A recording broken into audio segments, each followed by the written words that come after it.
Hi, welcome back to Frank's Final Review.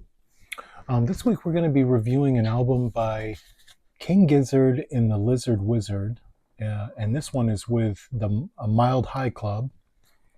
And this is a record called Sketches of Brunswick East. And this is a very interesting album. King Gizzard has a very prolific studio output. Since 2012, since their first release, they've released 25 studio albums, including this one. And this one was released back in 2017. King Gizzard released 5 albums in 2017, and this was number 3 out of those 5, and was released on August 18th of 2017. I've always been a big fan of this album.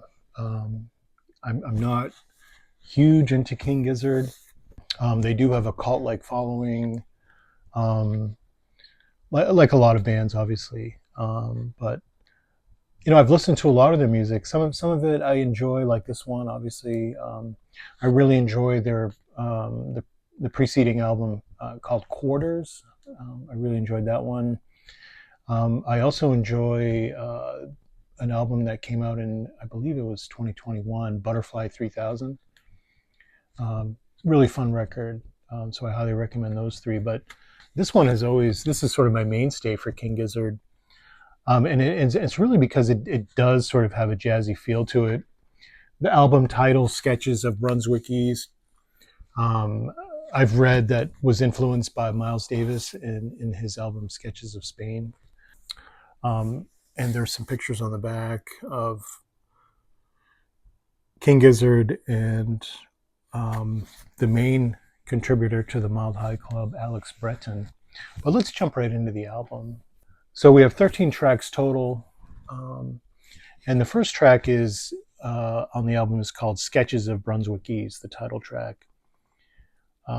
And you can hear there's some community, there's some I like how the opening track is edited, because you can hear, most likely it's Stu McKenzie say ready, and he's talking to Alex Breton, and then you can hear him say yeah.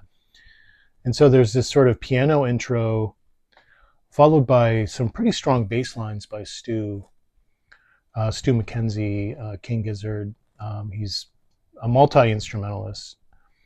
And then, so they open up with the piano and the bass, and then there's a really nice flute melody over that.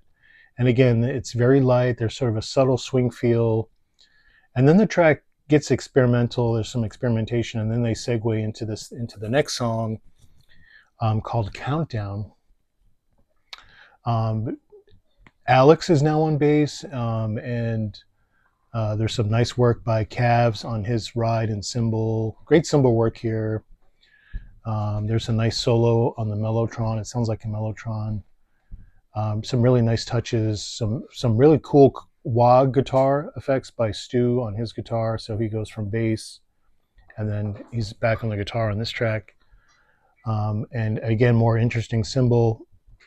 And then towards the end of the track, the music sort of sonically explodes, if you will, and that segues into the next song, which is called D-Day, which I thought was coincidental. I mean, I've been hearing a lot of D-Day. So D-Day was just a few days ago. So the title D-Day stuck out for me, just because of what I've been seeing in the media, just with D-Day, the anniversary, etc. So now we have track number 3 called D-Day, and now Joey's on the bass. So we've had 3 different basses to open the first 3 songs. I mean, I feel like we're 3 songs into the album, and the bass work has been very strong. Even when I first heard the album, 6 years ago, for example, the bass really stuck out to me at that time as well. So it's interesting. The music then segues into some film music, and there's almost sort of a unicorn sound. I'm not sure where I got that from. The next track is called Tezeta, Tezeta. I'm probably mispronouncing it. But it opens up with a really nice groove. Some of the lyrics are interesting. Who are you? I am true perspective, and that's sung. So I didn't really hone in on that too much, but there's some other interesting sort of Zen lines like I am that which I am. Some rumbling bass, a really wild solo on this one with some very kind of tripped out effects, if you will. And this song, this track segues nicely into the next one with sort of this one's called Cranes, Planes, Migranes. This one has some pulsing bass by Joey. This one has some kind of trippy breaks, if you will. More great drumming by Calves. More segues into the next track, which is called The Spider in Me. And this one really is sort of accentuated by Stu and his wah-wah guitar. Pretty killer funk wah by Stu over the chorus, Spider and Me. And it kind of reminded me of some of the Beasties, some of their funk instrumentals, right? When you had, Ad Rock funking out on his guitar. It reminded me of some of that stuff. Interestingly, coincidentally, 30 years ago, this summer, the Beastie Boys' Ill Communication was released. So that's sort of been fresh in my mind musically. There's a nice break on the keys by Lucas, and really great instrumentation here on this track. There's some bird sounds mixed in, which I always find I love that. There's some chirping and they mixed in some bird sounds, and then they go back into some more film music, and then the track sort of slows down, and then we reprise the opening track, and we're back on track 7 now, and there's a reprise of the main theme, which is this one is called Sketches of Brunswick East Part 2, if you will.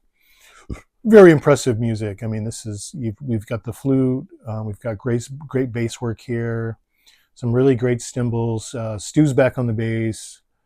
It's a little more extended than the opening version of Sketches of Brunswick East, but the vibes here are very chill. It's just a really cool, a really impressive suite of music on side 1. Opening up on side 2, the side 2 opens up with a song called Opens with Dusk to Dawn on Lygon Street. And Stu's back on the bass, laying down some real funky lines. This song does have a lullaby feel, as the title implies. As the sun starts a new day is one of the lyrics. You can hear a dog barking that's kind of mixed in.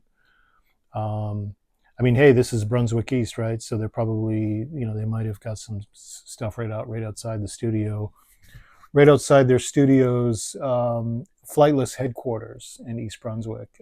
That's where the King Gizzard record most of their stuff. So there's some more trippy bass before the song segues into the next track, which is track number 9, called The Book.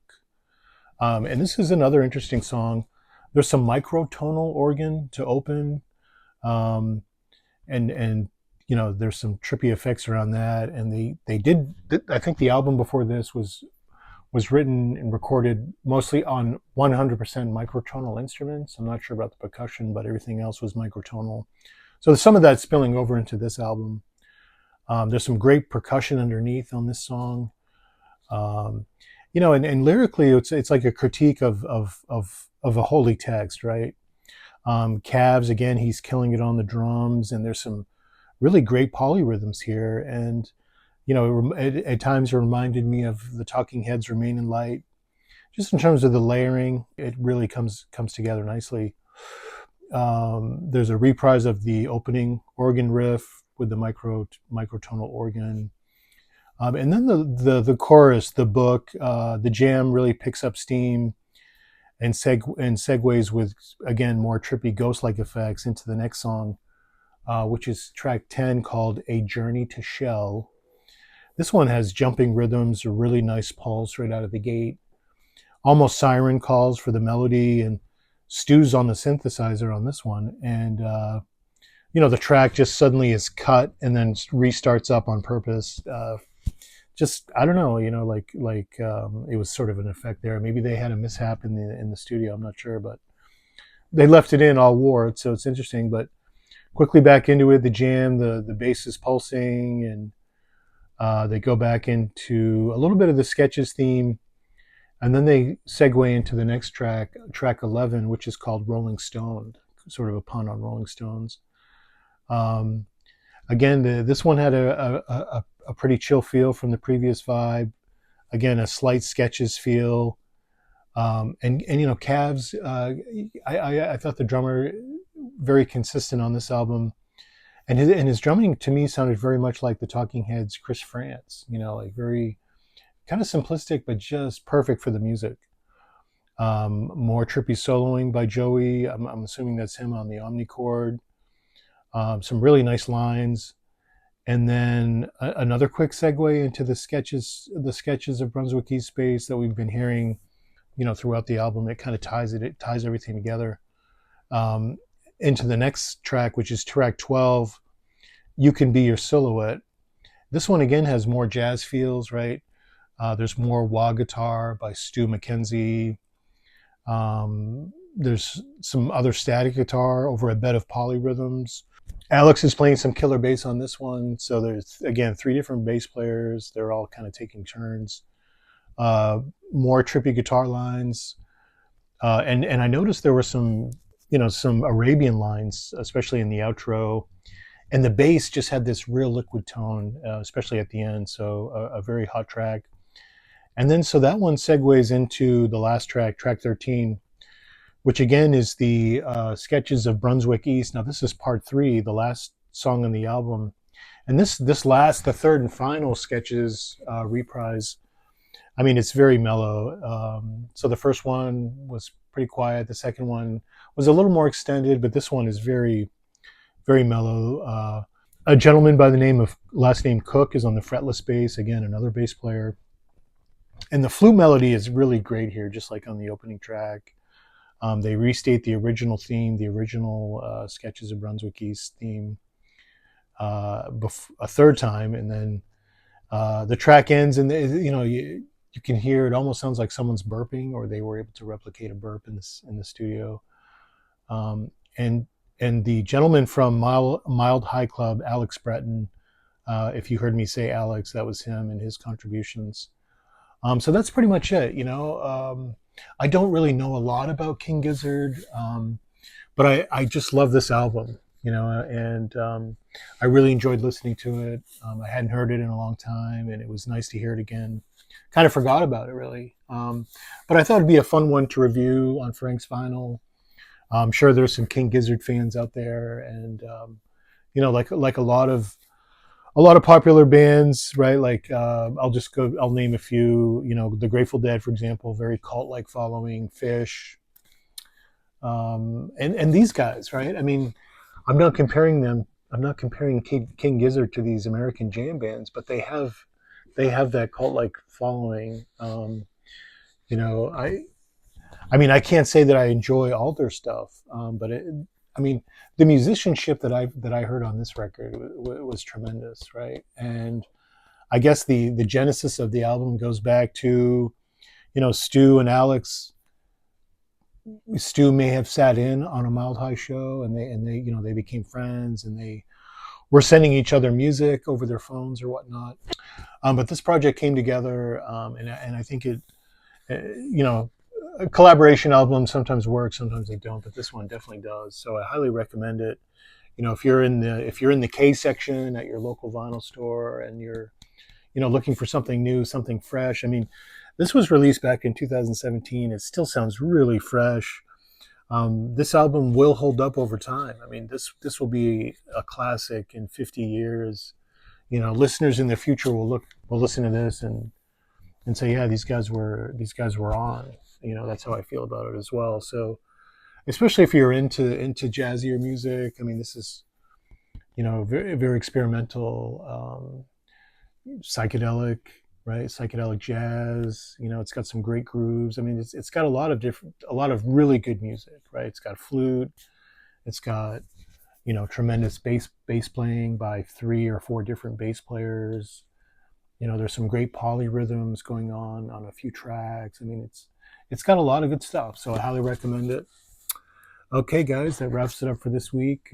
Please like and subscribe, and if you are a fan of King Gizzard, and you have anything to say about this album, or if you've seen them live, or or if you've seen over 200 King Gizzard shows, maybe you want to explain that in the comments. But thanks for tuning in, guys. I really appreciate it, and look forward to seeing you next time. Okay, thanks. Have a great week.